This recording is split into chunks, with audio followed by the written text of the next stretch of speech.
Welcome to the deep dive. Today we're heading to Koh Phangan in Thailand. It's a village built entirely on stilts over the water.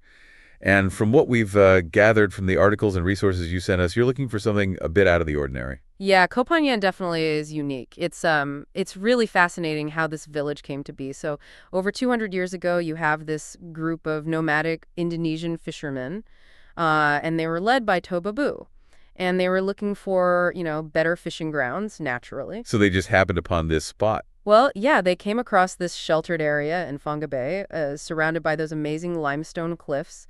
And, well, they just decided to make it their home, to Babu and two other families. To start, at least. It's pretty amazing to picture that, coming across this place and just deciding to settle down. Yeah. But they couldn't exactly just build on the water, right? Of course not. But their solution was pretty ingenious. They built their homes on stilts, which let them adapt to the tides, the ebb and flow. Oh, wow. Yeah, it's a real testament to human resilience, I think, and their ability to just work in harmony with nature. That's really cool. So the village grew from those first few families.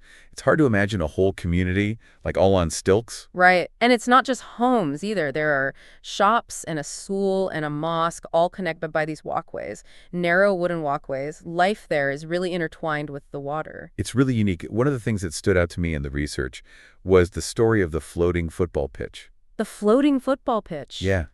Talk about making the most of your surroundings. Oh, yeah, it's become a real symbol of the village. So in the 1980s, this group of kids, they were inspired by the World Cup. They wanted to play football, but there wasn't a lot of space, so they got creative. What do they do? They built a pitch out of old wood and fishing rafts. It's a great example of their, resourcefulness and community spirit. Absolutely. So from adapting to the environment to, finding ways to pursue their passions, the people of Koh Phangan clearly have a special kind of resilience. Yeah.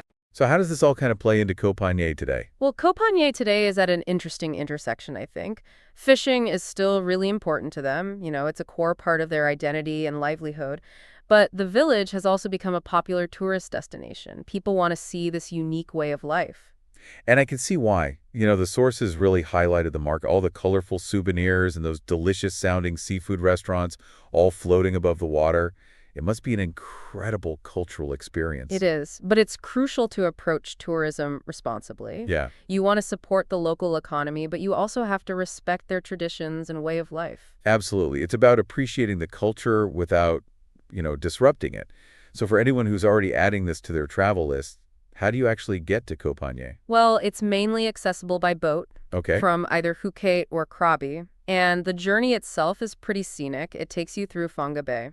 Wow. It sounds like the type of place where the journey is just as important as the destination. You mentioned different tour options. Yeah, there are group tours, which are good for meeting other travelers, and those often include stops at other places in the bay. Or for a more private experience, you can hire a long-tail boat. Got it. Yeah. I read that some tours combine a visit to Koh Phangan with James Bond Island. Yes. Talk about a day packed with adventure. Lots of options. The best advice is to do your research. Read reviews, compare tour operators, and just make sure you choose the right experience for you. That's great advice. So we've covered the origins, the resourcefulness of its people, even how to get there. What else should we know before diving deeper into the cultural aspects of this amazing floating village? Koh Phangan sounds like more than just a typical tourist destination. It's a place where culture and daily life are really connected to the environment. Yeah, absolutely. One aspect that really jumped out from your research was the influence of Islam on the village. You're right. The sources mention that it's a predominantly Muslim community, Uh-huh. and the mosque seems to play a central role in their lives. It's not just a place of worship, though, right? No, it's a lot more than that. It's like a gathering place, a symbol of unity, a reflection of their strong faith. And this faith really influences a lot of their daily life, from routines and interactions to even the food they eat.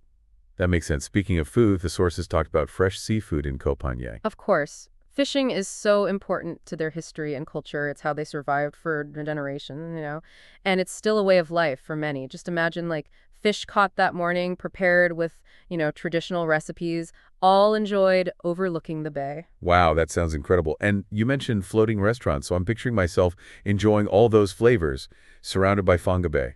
That's the magic of Koh Phangan. It's where everyday life and natural beauty just kind of blend together. You're not just observing, you're immersed. It's an experience for all the senses, right? The sights, the sounds, the smells, the flavors, the energy of the market, the tranquility of the mosque. It's all part of Koh Phangan. Yeah, and that story also includes challenges Oh, right. they faced and overcome. Living on the water takes ingenuity and adaptation, not just in building homes, but managing resources, dealing with waste sustainably. Makes sense. It's really fascinating how they thrive in such a unique environment. And now with tourism growing, they have to adapt even more. Yeah, finding that balance, sharing their culture but protecting their traditions. It's about responsible tourism, both for visitors and for the community. Right.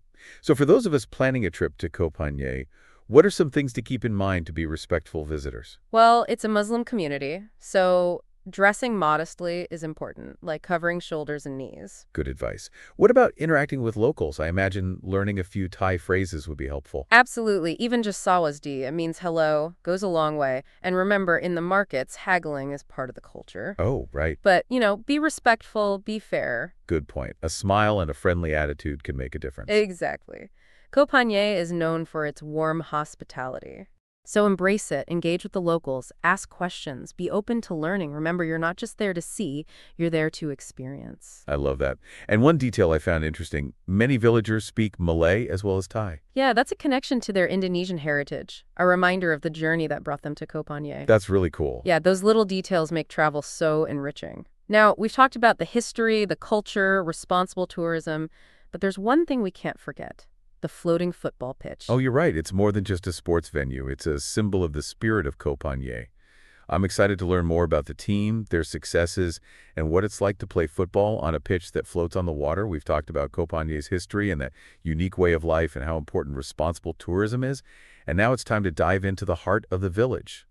Their love for football, the story of that floating pitch, is just incredible. Yeah, it really captures the spirit of the place. Those kids back in the 80s, they had limited resources, but they were so passionate and they created something special. And it's become a symbol of, their resilience and their ingenuity. Yeah, it's amazing. You mentioned it's become internationally known. What impact has that had on Koh Phangan? Well, it's put them on the map in a way that goes beyond just tourism. I mean, there have been documentaries about the team, and they've attracted attention from major football brands. It's a testament to the power of sport to connect people, across cultures. Yeah, for sure. So it sounds like the Koh Phangan AFC, the village's football team, has become a source of pride. Absolutely. And they're not just, playing for fun. They compete in leagues and tournaments against teams from the mainland. Wow. Imagine training and playing on a pitch that moves with the tides. Right. It must be a whole other set of skills. It definitely adds a unique challenge, but the players have adopted. They've got incredible balance and footwork. It proves that you can overcome anything, with enough passion.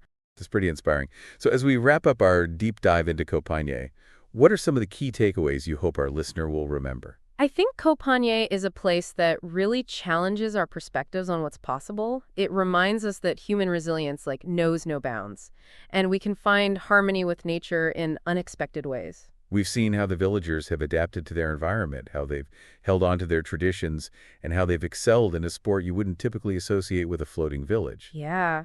And it's not just the fascinating aspects of their lives, but Koh Phangan offers this powerful lesson in cultural understanding. It encourages us to approach travel with respect and a willingness to learn. It's a place that stays with you. So for a listener who's clearly looking for these unique travel experiences, what would you say is the essence of Koh Phangan? Koh Phangan is a testament to the human spirit. It's where ingenuity meets tradition and resilience is just, part of everyday life, and where this love for football has taken a small village and put it on the world stage. Well said. And for anyone listening who's feeling inspired to go see Koh Phangan themselves, remember to travel responsibly and engage with the local culture and be open to the unexpected. Yeah, you might just find that the most extraordinary journeys take you to the places you least expected. That's great advice. Thank you for joining us on this deep dive into Koh Phangan. Until next time, keep exploring.